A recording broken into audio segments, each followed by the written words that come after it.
நான் பறையன் அப்படிங்கிறத நீ பெருமையாக சொல்லுன்னு சொல்ல வேண்டிய தேவை வருதா இல்லையா? அடிப்படை விஷயங்களே இல்லாமல் இருக்கிற ஒருத்தனுக்கு அந்த தேவையை ஏற்படுத்தி கொடுக்கறது முக்கியமா, இல்லை நீ உன் ஜாதியை தெரிஞ்சுக்கணும்? சாதி பார்க்காம இங்கே யாருமே இல்லை. நம்ம வரதட்சணை வாங்க மாட்டேன்னு ஒருத்தன் சொல்கிறான்னு வச்சுக்கோங்களேன், நம்ம ஆட்டோமேட்டிக்காக நம்ம புத்தி வந்து அப்போ அவனுக்கு எதுவும் வியாதி இருக்குமோன்னு மாமாக்கு ஏதோ வியாதி இருக்குன்னு சொல்கிறான். கர்வம் என்றைக்குமே பாசிட்டிவாக வரப்போகிறது இல்லை. ஜாதியும் தானே.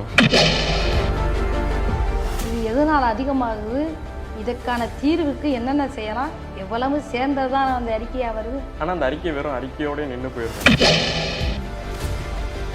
நடிக்கிறதுக்கு கூட அவருக்கு தகுதி இல்லைன்னு நம்ம எல்லாம் பார்த்து சிரிச்ச காலம் போய் அவரை வந்து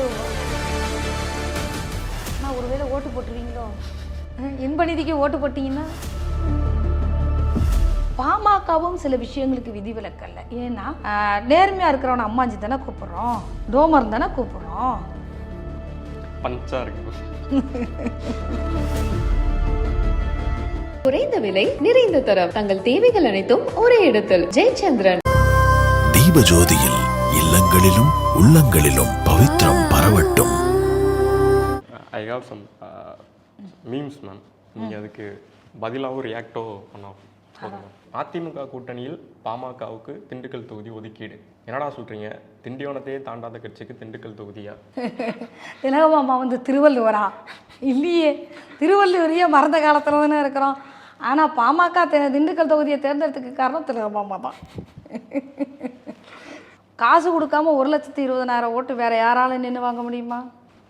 அத்தை விஸ்வநாதனாலேயே வாங்க முடியாது, ஐபியாலேயே வாங்க முடியாது. தமிழ்நாட்டில் எதுவும் பிரச்சனை அப்படின்னா எல்லா கட்சியிலேருந்தும் எதிர்ப்பு வரும். பாமக கிட்ட இருந்து மட்டும்தான் பிரச்சனைக்கான தீர்வு வரும். உதாரணம் நீட் தேர்வு. நீங்கள் வெறும் வந்து கண்டன அறிக்கை, நான் இதை கண்டிக்கிறேன் ஐயா ஒரு நாள் அறிக்கை கொடுக்குறது இல்லையே. இந்த பிரச்சனையோட மூலம் என்ன, இது பிரச்சனை எங்கேருந்து வருது, இது எதனால் அதிகமாகுது, இதற்கான தீர்வுக்கு என்னென்ன செய்யலாம், எவ்வளவு சேர்ந்தது தான் அந்த அறிக்கையாக வருது. ஆனால் அந்த அறிக்கை வெறும் அறிக்கையோடய நின்று போயிருந்தேன் மேம். காரணம் வந்து அதிகாரத்தில் இல்லையே. ஆனால் பாமக கொடுக்குற நிதி அறிக்கை இருக்கிற விஷயத்த அண்டை மாநிலங்கள் எடுத்து செயல்படுத்துகிறாங்களே, செயல்படுத்துகிற இடத்துல கையெழுத்து போகிற இடத்துல தான் பாமக இல்லை, கையெழுத்து போட வைக்கிற இடத்துல பாமக எப்போ இருக்கு? பஞ்சா இருக்கு. என்ன செய்ய, உங்களுக்கு அப்படி சொன்னாலும் எனக்கு பிடிக்குது. ஒரு மாதம் போதும், பாமகவிடம் ஒரு மாதம் ஆட்சியை கொடுத்தால் போதும், தமிழகம் முழுவதும் போதைப் பொருள் பழக்கத்தை ஒழித்து காட்டுவோம். அன்புமணி ராமதாஸ் அவர்கள் சொன்னதா இது வந்து போட்டிருக்காங்க. ஆமாம், உண்மையிலே ஒரு மாதம் ஆட்சி என்கிட்டயே கொடுங்க, என்கிட்டயே கொடுங்க. அவ்வளவு கோபத்தில் இருக்கிறாங்க, அதனால அதை விட வேகமாக செயல்படுத்த முடியும். 200 வெல்வோம் அப்படின்னு சொல்லிட்டு ஸ்டாலின் அவர்கள் சொல்கிறாரு. இருங்க பாய் அப்படின்னு சொல்லிட்டு விஜய் அவர்கள் சொல்கிறாரு. 2026 தேர்தலில் அவ்வளோ கர்வம் ஸ்டாலினுக்கு ஆகாது. எல்லாரும் அவங்கவுங்க கர்வத்தை காமிக்க ஆரம்பிச்சிட்டாங்க. ஒவ்வொரு அமைச்சர்களும் அவங்கவுங்க வாரிசுகளை உள்ள இறக்க ஆரம்பிச்சிட்டாங்க. பாமக தன்னோட கர்வத்தை எப்போ மேம் காட்டாங்க? பாமக தன்னுடைய கர்வத்தை எப்போ காமிப்பாங்க? பாமகக்கு எப்பயுமே தலைக்கணம் வராது. தலைக்கணம் வரதா இருந்தால் இவ்வளோ வேலை வந்ததுக்கு என்றைக்கோ வந்திருக்கணும் மேம். நீங்கள் ஜாதியாகவே ஒரு பாசிட்டிவாகவும் நெகட்டிவாகவும் சொல்கிறீங்க, கர்வத்தையுமே அந்த மாதிரி பாசிட்டிவாகவும் நெகட்டிவாகவும் எடுத்துக்கலாம்ல? கர்வம் என்றைக்குமே பாசிட்டிவாக வரப்போகிறதில்ல. ஜாதியும் தான் மேம். ஜாதியாக இருந்தாலும் சரி, இனமாக இருந்தாலும் சரி, மொழியாக இருந்தாலும் சரி, எதுலேயுமே நீ எங்கே பற்று வைக்கிற, எங்கே விடுறேங்கிற. நான் வந்து முற்றுந்தர முடிஞ்ச மேலே நான் யோசிக்கலாம், எதுலேயுமே நான் பற்று வைக்க மாட்டேன்னு. ஆனால் நான் சாமானிய ஒரு வகுப்பில் வந்து 60 மாணவன் இருக்கேன்னா 60 மாணவனுக்கு சேர்ந்த ஒரு பாடம் தான் நான் கொடுக்குறோம். 60வது ரேங்க் வாங்குறவனு இருப்பான், முதல் மதிப்பெண் வாங்குறவனு இருப்பான். நான் முதல் மதிப்பெண் வாங்குறவனுக்காக பாடம் எடுக்க முடியாது, அவனுக்கு சேர்த்து எடுக்கணும். அப்போ நான் இதில் நான் இந்த பெருமிதமும் அவனுக்கு சொல்லணும், எந்த இடத்துல வெறியாகிறதையும் நான் சொல்லணும். பிரதமர் மோடி மக்களுக்கு என்ன செய்யலாம் என யோசித்து கொண்டிருப்பதால் அவருக்கு தூக்கம் வரவில்லை அப்படின்னு குஷ்பு அவர்கள் சொன்னதாக ஒரு கார்டு வந்துச்சு. இதுவரை செஞ்சதெல்லாம் போதுமா, அதுக்கே நாங்கள் வந்து 6 மாதமாக தூக்கம் இல்லாமல் தான் இருக்கோம். குஷ்பு சேதனெல்லாம் பேசினா என்கிட்ட வந்து கேட்டிங்கன்னா நான்லாம் பதில் சொல்கிறப்பா. இப்போ நான் வந்து தலைவர்களையும் உண்மையிலேயே தலைவர்களாக இருந்தவங்களையும் நான் படிச்சுக்கணும்னு நினைக்கிறேன். இப்படிலாம் என்னைய கஷ்டப்படுத்தாதீங்கப்பா. அவர்கள் நடிகை, அவ்வளோதான். இது வந்து மருத்துவர் ஐயாவுக்கும் அன்புமணி ராமதாஸ் அவர்களுக்கும் இடையில இந்த உடனேயே வைரலான ஒரு டெம்ப்ளேட். பனையூர் அப்பாவால் விரட்டப்பட்டவர்களின் சரணாலயம். காமெடியாக பேசியே சிரித்து பழகிட்டோம், எதையுமே சீரியஸாக எடுக்கிறது இல்லை. என்ன உண்மையிலேயே வந்து ஒரு அரசியல் கட்சியோட ஒரு தலைவரான உடனேயே அவர் அலுவலகம் போட்டு இங்கே மக்களை சந்திக்கிறதுக்கு தயாராக இருக்கணும். தனித்துவமாக வேலை பார்க்குறாரு அப்படின்னு நம்ம யோசிக்க மாட்டேங்கிறோம். ஐயோ தனியாக போட்டாரா அப்படின்னு யோசிக்கிறோம். அவங்க அலுவலகம் பிரச்சனை இல்லை மேம், பனையூர் தான் இங்கே பிரச்சனை. பனையூருங்கிறது அவர் இருக்கிற வீடுக்கு பக்கத்தில் இருந்தனால தேர்ந்தெடுக்கிறாரு. இது உங்களுக்கு மீம்ஸுக்கு எது பண்ணாலும் நீங்கள் மீம்ஸுக்கு சாதகமாக மாற்றிக்கிடுவீங்கப்பா, அதெல்லாம் நான் ஒன்றுமே செய்ய முடியாது. ஆனால் உண்மையிலேயே உங்கள் மீம்ஸில் சிரிச்சே நம்ம வந்து கோவப்பட வேண்டியதுக்கு கூட கோவப்படாமல் போயிடும். அது எனக்கு உண்மையிலேயே வருத்தம். ஆனால் நிறைய விஷயத்த மீம்ஸ்னால தான் நம்ம கவனிக்கிறோம். நீங்கள் மீம்ஸில் நீங்கள் சிரிக்க வச்சா மட்டும்தான் கவனிக்கிறீங்க, ஏன்னா பேச்சுலேயும் கிச்சு கிச்சு முட்டினா மட்டும்தான் கவனிக்கிறீங்க. நீங்கள் வந்து ரொம்ப சீரியஸாக உண்மையாக தகவல்களோட ஐயோ என்னது டோமரா பல நேரங்களில் அதுவாகவும் இருக்க விரும்பலைன்னு நாமளும் மாற வேண்டியிருக்கு. இது வந்து 1.5 கோடி தொண்டர்கள் அப்படின்னு சொல்லிட்டு ஓபிஎஸ் அவர்கள் பேசினது. கட்சி பிரிகிற நேரத்தில் 1.5 கோடி தொண்டர்கள் என் பக்கம்தான் இருக்காங்க அப்படின்னு சொல்லிட்டு சொன்னார். அவர் நம்பிக்கையை நான் ஏங்க கெடுக்கணும்? விட்டு போட்டுமே. இல்லை மேம், கூட்டணியாக 1.5 கோடி தொண்டர்களை பாதுகாக்கிறதுக்கு அவர் ஏதாவது செய்யிட்டு விடுங்க. சரி மேம். இப்போ ரீசெண்டாக வைரலான சில ஃபோட்டோஸ் மேம். அவர் எங்களுக்கு கொடுத்த அல்வா போதாதா? அவருக்கு யாராவது அல்வா கொடுக்க முடியுமா? திருமாவர்களும் ஆதவர்ஜுனா அவர்கள் வந்து விஜய் கட்சியில் சேர்ந்ததுக்கு அப்புறமா 2 பேரும் மீட் பண்ணிக்கிட்ட ஃபோட்டோ. காது நிறையா குத்திருக்கிறேன், இவங்க வேற குத்துறாங்க. அவர் 60ஆவதுக்கு இந்த பூ போட்டெல்லாம் அது பண்ணாங்கல்ல, நம்மளுக்கு காது குத்துறதுக்கு விளையாடுத்துற போகிறாங்க. பத்திரமா வச்சுக்கிங்க காதுகளை. ரொம்ப கஷ்டம். அவங்க கட்சியினரை நினச்சாதான் பாவமாக இருக்குது. எத்தனை ஆண்டு காலம் உழைச்சாலும் நீங்கள் அடுத்து பேரன் பேத்திக்கு நீங்கள் வேலை பார்க்குற ஆளாக மாறி போகிறீங்க. உதயநிதி வந்து சினிமாவில் நடிக்கிறதுக்கு கூட அவருக்கு தகுதி இல்லைன்னு நம்மெல்லாம் பார்த்து சிரித்த காலம் போய் அவரை வந்து ஆகப்பெரிய தலைவராக இவங்க ப்ரமோட் பண்ண வேண்டிய சூழல் வந்திருக்காரு. நினச்சா அந்த பரிதாபம். கட்சியினர் தான் பாவம், நம்ம இல்லை. ஆனால் ஒருவேளை ஓட்டு போட்டுருவீங்களோ? இன்பநிதிக்கு ஓட்டு போட்டிங்கன்னா போட்டாலும் போடுவாங்க. எதுக்கு இவங்கெல்லாம் பிடிக்கல குத்து எவனுக்காதுன்னு.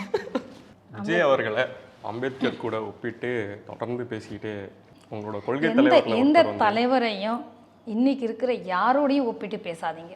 காமராஜராக இருக்கட்டும், சரி நீங்கள் கக்கனாக இருக்கட்டும், வயசு பண்ண பழைய யாரையுமே இன்றைக்கி இருக்கிற வாழுகின்ற ஆட்களோட ஒப்பிட்டு பேசாதீங்க. அது என்றைக்குமே நல்லது இல்லைன்னு நினைப்பேன். ஒவ்வொரு தலைவரும் அவங்கவுங்களுக்கான தனித்துவங்கள் இருக்குது, அதை மதிக்க பழகணும். அவங்களுக்குள்ளே இருக்கிற தனித்துவங்களை மதிக்க பழகும்போது எல்லாம் பேசிட்டு எதை பேசுனா நம்ம பார்க்கப்படுவோம் நெகட்டிவ் இதை பேச ஆரம்பிக்கிறீங்க. அது எதிர்மறையை பேச ஆரம்பிக்கிறது என்றைக்குமே நல்லதில்லை. இந்த தலைமுறைக்கு வாழ்ந்து மறைந்த தலைவர்கள்ட்டிருந்து எதை எடுத்து கொடுக்க போகிறோம் அதை மட்டும் பேசுனா போதும். அம்பேத்கர் வந்து ஒரு 50 வருஷம் கழித்து இது இடஒதுக்கீடு சித்தாந்தங்கள் எல்லாம் மாற்றணும், திருப்பி வடிவமைக்கணும்னு சொன்னார். இன்றைக்கி அதெல்லாம் உட்காந்து செய்கிறதுக்கு யாருக்கும் தெம்போ திராணியோ கிடையாது. ஏன்னா எல்லாருமே சாதிய அரசியலுக்குள்ளே கட்டுப்பட்டுக்கிட்டு இருக்கோம். நீங்கள் பாமக மட்டும் தான் சொல்லிகிட்டு இருக்கிறீங்க. எந்த கட்சியாவது திமுகவை சொல்லுங்கள், தேர்தலில் ஒரு சீட்டுக்கு இடம் ஆளை நிறுத்துகிறாங்கன்னா சாதி பார்க்காமே நிறுத்துகிறாங்க. கலைஞரே யாரை பக்கத்தில் வைக்கலாம், எந்த சாதி வச்சுக்கலாம், இந்த சாதி வச்சுக்க கூடாதுங்கிறதுல தீர்மானமாக இருந்தார். எல்லாருக்கும் தெரியும், எல்லாருக்கும் தெரிஞ்ச ரகசியங்கள் அதெல்லாம். சாதி பார்க்காம இங்கே யாருமே இல்லை. எனக்கு அதில் உடன்பாடு இல்லை. இதுக்குள்ளே இருந்துக்கிட்டு தான் நம்ம இவ்வளவையும் பேச வேண்டியிருக்கு. பேசிக்காக நீங்கள் சொல்கிற ஐடியா தான் மேம். இவ்வளோ நேரம் நீங்கள் சொல்லும் போதும் சரி, இங்கே ஜென்ரலாகவே சோஷியல் மீடியாவில் வரக்கூடிய கேள்விகளாகவும் இருந்துகிட்டு இருக்குது. திராவிட கட்சிகள் மேலே பொதுவாக மக்களுக்கு வந்து நம்பிக்கை குறைஞ்சிட்டே இருக்குது அப்படின்றது தான். என்னதான் நம்பிக்கை குறைஞ்சது அப்படின்றதெல்லாம் பல வருஷமாக சொல்லிட்டு தான் குறைஞ்சாலும் மாற்றா ஒரு இயக்கத்தின் மேலே நம்பிக்கை வரல. அதுவும் பாமகவும் உட்பட தான் மேம். பாமகவும் உட்பட தான். ஏன்னா நம்ம வரதட்சணை வாங்க மாட்டேன்னு ஒருத்தன் சொல்கிறான்னு வச்சுக்கிங்களேன், நம்ம ஆட்டோமேட்டிக்காக நம்ம புத்தி வந்து அப்போ அவனுக்கு எதுவும் வியாதி இருக்குமோன்னு யோசிக்கிறோம். பாமகக்கு ஏதோ வியாதி இருக்குன்னு சொல்கிறாங்க. இல்லை, அப்படித்தான் நம்ம நல்லவன்னு சொல்கிறவன் மேலே நம்ம சந்தேகப்படுற இடத்துலையே இருக்கிறோம். அதுதான் நம்மளோட பெரிய பலவீனமே ஒன்று. ரெண்டாவது, பாமகவும் சில விஷயங்களுக்கு விதிவிலக்கல்ல. ஏன்னா அதிமுக திமுகவில் இருக்கிற ஒருத்தர் இங்கே வரோம் பாமகவுக்கு. பாமகவோட தலைமை எடுக்கிற முடிவுகள்ங்கிறது வேறு. ஆனால் கட்சியில் கடைசி தொண்டன் வந்து வேறு திமுகவில் இருந்து வரலாம், அதிமுகவில் இருந்து வரலாம். அப்போ அதை விட நான் வேறு மாதிரி செய்கிறேன், அதை விட கூடுதலாக செய்கிறேன், இல்லை அதை விட போட்டி போடுறேன். இந்த நேரம் அப்போ அதுவே ஆபத்தானது.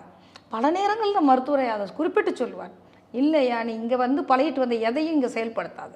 பாமகவோட அரசியல்ங்கிறது வேறு, அதை செயல்படுத்துங்க அப்படின்னா அதற்கு முன்மாதிரிகள் இங்கே குறைவு, முன்மாதிரிகள் மிக குறைவு. ஏன்னா பாமகவை பொறுத்த வரைக்கும் இப்போ முன்மாதிரிகள்னால் இதுக்குரிய நல்ல விஷயங்கள் செய்யவே இல்லையான்னு நீங்கள் அடுத்து கேட்க வேண்டி வந்துடும். ஏன்னா இளைய தலைமுறை அப்படி தான் கேட்குறதுக்கு தயாராக இருக்கிறீங்க.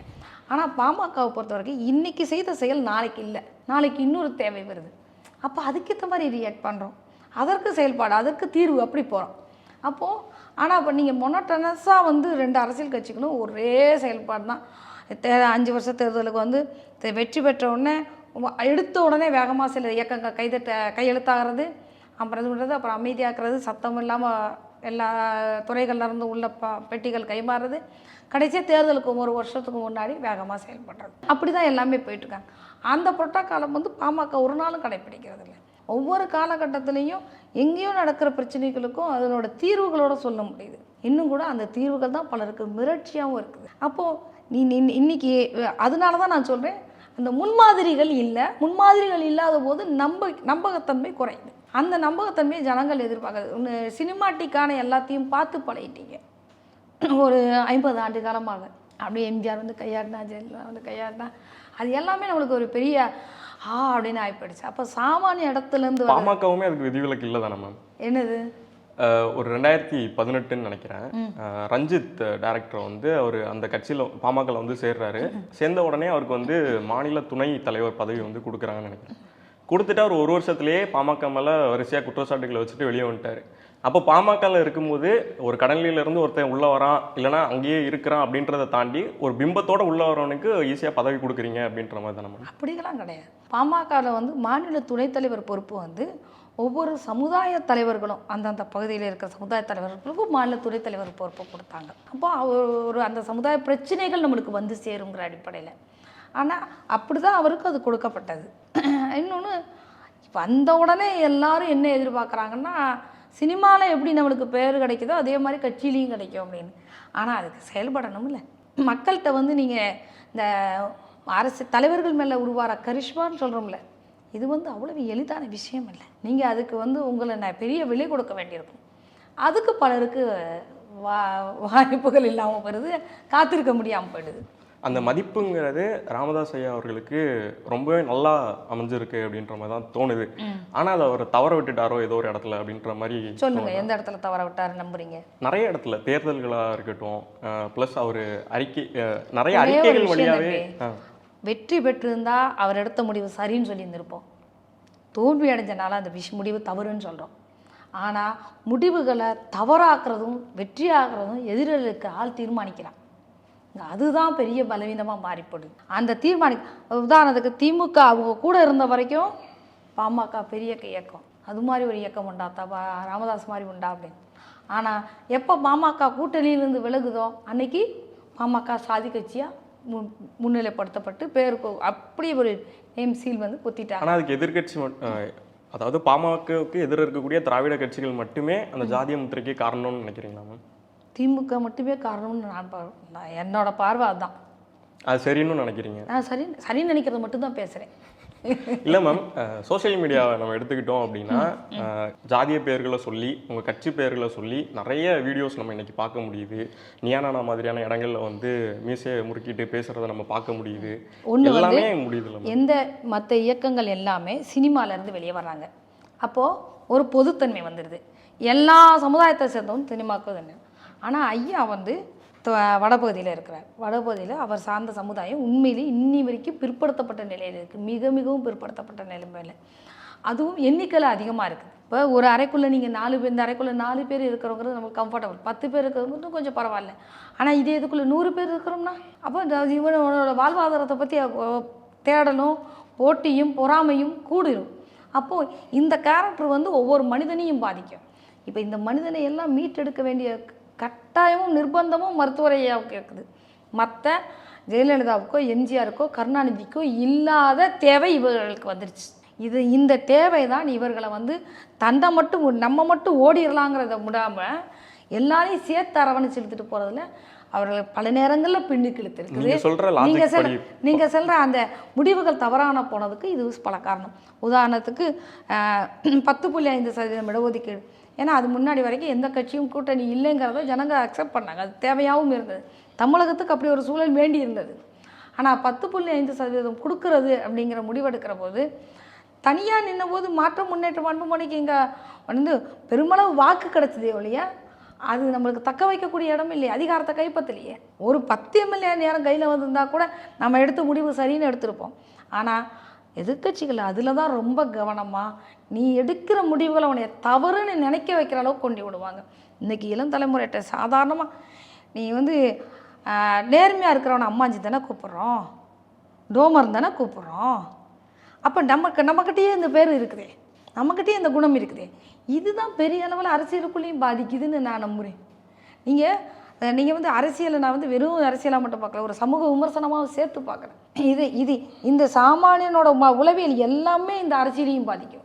அப்போ இந்த இடத்துக்குள்ளே இருந்து வரும்போது முதல்ல வன்னியர் சங்கத்தை ஆரம்பிக்கிறாரு, இந்த மக்கள் எழுச்சி பெறணும்னு. என்ன போராடினாலும் அதிகாரத்தை கையில் வச்சிருக்கிற கலைஞர்னால தான் அந்த இடஒதுக்கீடை வழங்க முடிஞ்சுது. அப்போ இன்றைக்கி நாங்கள் தான் கொடுத்தோன்னு சொல்ல முடியுது.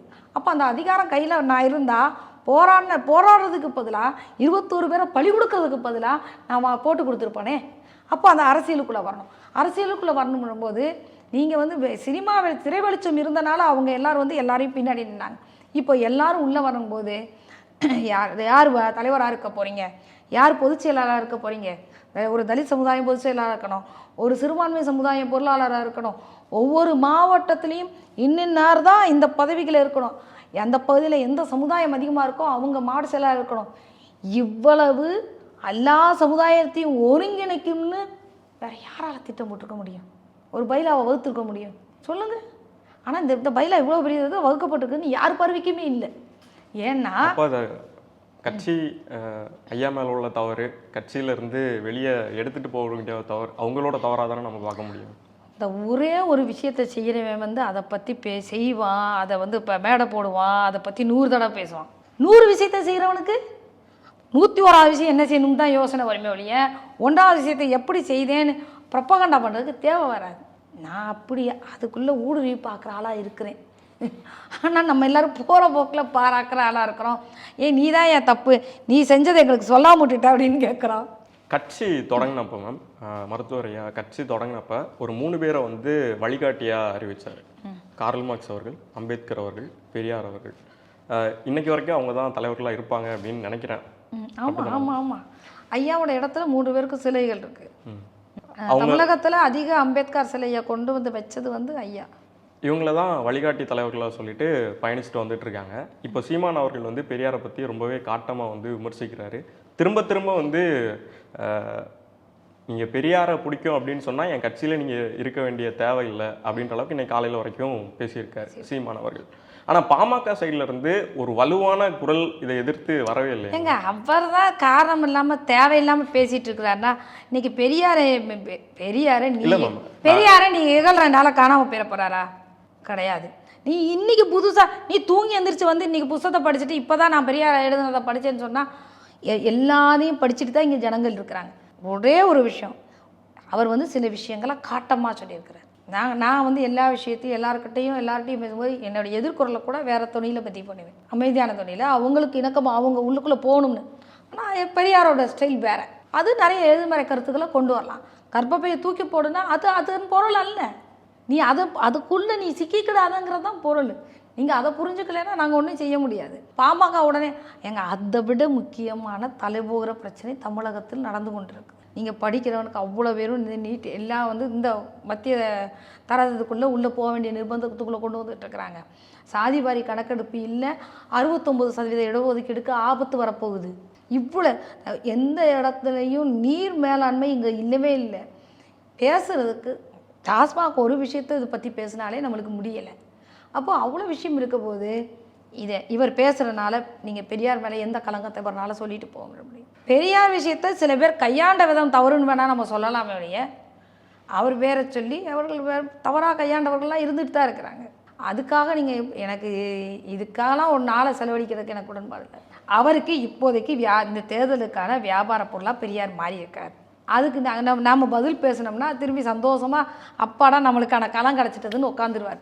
சில விஷயங்களை கண்டும் காணாமல் போயிட்டு அடுத்த வேலையை பார்க்க வேண்டிய கட்டாயத்துக்கு தள்ளப்படுறோம். சாதிய பெருமை வந்து ஒரு தன்னம்பிக்கை கொடுக்கும் அப்படின்றத வந்து நான் ஷார்ட்டாக நீங்கள் சொல்கிறது வந்து புரிஞ்சுக்கிறேன் மேம். சரி, இது கொஞ்சம் வளர்க்க முடியுமா? இது எப்படி தன்னம்பிக்கை கொடுக்கும் அப்படின்னு எல்லாருக்கும் இல்லை, எல்லாருக்கும் இல்லை, தேவைப்படுவோருக்குன்னு தான் நான் சொன்னேன். இப்போ நான் பட்டிவீரம்பட்டியில் வளர்ந்தவன். நான் என்ன சாதின்னு எனக்கு நான் கல்யாணம் முடித்து அந்த ஊரை விட்டு வெளியே வர வரைக்கும் எனக்கு தெரியாது. அதுக்கப்புறமும் ஒரு 6-7 வருஷம் கழிச்சு தான் இந்த சாதிய பாகுபாடுகள் இதெல்லாம் நான் தெரிஞ்சுக்கிறேன். அதுக்கப்புறம் தான் சௌந்தரபாண்டியனாரை தேடுறேன். ஏன்னா அந்த மண் வந்து எங்களுக்கு அவ்வளோ சுயமரியாதையை கொடுத்து அடுத்தால இப்போ சாதி குறித்து பார்வையே இல்லாமல் ஆக்கியிருக்கு. ஆனால் வெளி உலகம் அப்படி இல்லை, வெளி உலகம் அப்படி இல்லை. அது ரொம்ப மோசமான விஷயமாகவும் இருக்குது. இன்னொரு பக்கம் எனக்கு கிடைத்த வாய்ப்புகள் பல பேருக்கு கிடைக்காமல் இருந்துகிட்ருக்கு.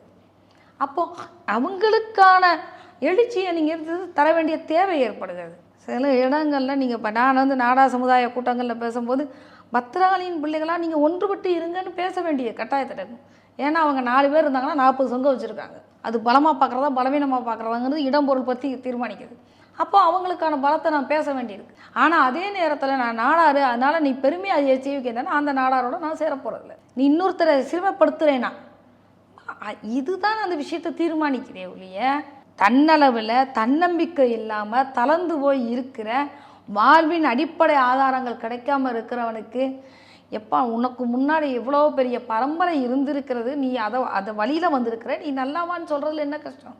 இல்லை மேம், அந்த அடிப்படை ஆதாரமே அடிப்படை விஷயங்களே இல்லாமல் இருக்கிற ஒருத்தனுக்கு அந்த தேவையை ஏற்படுத்தி கொடுக்கறது முக்கியமா, இல்லை நீ உன் ஜாதியை தெரிஞ்சுக்கணும்னு சொல்கிறது? அவனுக்கு தேவையை ஏற்படுத்தி கொடுக்கறதுக்காக தான் சாதி வாரி கணக்கெடுப்புக்கு போராட்டம் நடத்திக்கிட்டு இருக்கிறோம். அவனுக்கான இடஒதுக்கீடுக்கு போராடிக்கிட்டு இருக்கிறோம். அதே நேரத்தில் உளவியலையும் பத்திரப்படுத்தணும்ல. அதுக்கு ஜாதி பாமக ஒன்றும் இதெல்லாம் செய்யாமல் இல்லையே, இதை மட்டும் செய்யுதுன்னா அதுக்கு நீங்கள் திமுகவை சொல்லணும். அவங்க சாதிய விஷயத்தை நாங்கள் பேசலை, நாங்கள் சமூக நீதி பேசுகிறோம்னு சொல்லிட்டு பின்னாடி இருந்து சாதிய கலவரத்தை தூண்டி விட்டுட்டு இருக்கிறாங்க. இனி பேசாம ஒரு விஷயத்த பேசாம அதை செஞ்சா தப்பு இல்லை அப்படின்ற மாதிரியாம நான் திரும்பியும் சொல்கிறேன், இடம் பொருள் ஏவல் எல்லாமே இருக்குது. நான் சாதி தான் என் பெருமைன்னு நான் ஒரு நாளும் அப்படி டிக்ளேர் பண்ணல. ஆனால் சாதி சொல்கிறதுல சிறுமையும் இல்லை. நான் பறையன் அப்படிங்கிறத நீ பெருமையாக சொல்லுன்னு சொல்ல வேண்டிய தேவை வருதா இல்லையா? தேவை வருதா? நீ ஒரு பறையங்கிறத தாழ்வணிச்சியோட சொல்லாத. உன்னுடைய சமுதாய பேரை நீ ஒன்று எல்லாருமே நான் இன்னி வரைக்கும் சௌந்தரபாண்டியனார் பேரை போட்டாலும் சாதி பேர் போட மாட்டேன். ஏன்னா நான் பட்டியல்மட்டிலேருந்து வந்தேன். எனக்கு அவர் சாதிய பேர் போடுறத ஒரு நாள் அங்கீகரித்தது இல்லை. நான் அது வழியில் தான் யோசிச்சேன். ஆனால் எல்லா இடமும் அப்படி அல்ல. சிலருக்கு உங்களுடைய பலம் இதுன்னு சொல்கிறதுக்கு இதெல்லாம் தேவைப்படுகிறது. இந்த கூட்டங்களில் எல்லா தேவேந்திரகுல சமுதாயம் கூட்டங்களில் பேசினாலும் சரி, நீ மண் சார்ந்த மண் சார்ந்து இந்த மண்ணுக்காக உழைச்சவன், இந்த மண்ணை நீ ஆக்கி கொடுத்தனால தான் இந்த மண்ணு நீரும் ஒன்னால தான் பத்திரமா இருக்குது. உன் குலப்பெருமை எதுன்னு சொல்கிறதுல என்ன கஷ்டம்? சாதிய பெருமிதம் சாதிய வெறி ரெண்டுக்கு என்ன வித்தியாசம்? நிறைய வித்தியாசம். நீ தமிழ் மொழி பற்று மொழி வெறி ரெண்டுமே இருக்குல்ல. உங்களுக்கு இந்த எல்லை உங்கள் கண்ணுக்கு தெரியணும். என்னுடைய மொழி பெருசுன்னு சொல்கிறது ரைட், உன் மொழி சிறுசுன்னு நான் சொன்னேன்னா அது வெறி. அவ்வளோதான். என்னுடைய இனம் பெருசுன்னு நான் சொல்கிறது வரைக்கும் சரி. இன்னொரு இனத்தை நீ சிறுசு ஆக்கலைன்னா அது உன்னுடைய சாதி வெறின்னு தான் சொல்லுவேன். ரொம்ப தேங்க்ஸ் மேம், நிறைய விஷயங்கள் ஓப்பனாக பேசுனீங்க, ரொம்பவே நன்றி. தமிழ்நாடு சேனல் தொடர்ந்து மக்களுக்கான விஷயங்களை எந்தவித பாரபட்சமுமின்றி எல்லா தகவல்களோடும் கொண்டு வந்து சேர்த்து கொண்டிருக்கிறது. இந்த காணொளியோடு உங்களோடும் நானும் என் கருத்துக்களை பகிர்ந்து கொள்ள வாய்ப்பு கிடைத்ததையும் உண்மையிலேயே மகிழ்ச்சி அடைகிறேன். தொடர்ந்து உங்களோடு தொடர்பில் இருப்போம். குறைந்த விலை நிறைந்த தரம், தங்கள் தேவைகள் அனைத்தும் ஒரே இடத்தில். ஜெயச்சந்திரன். தீபஜோதியில் இல்லங்களிலும் உள்ளங்களிலும் பவித்திரம் பரவட்டும்.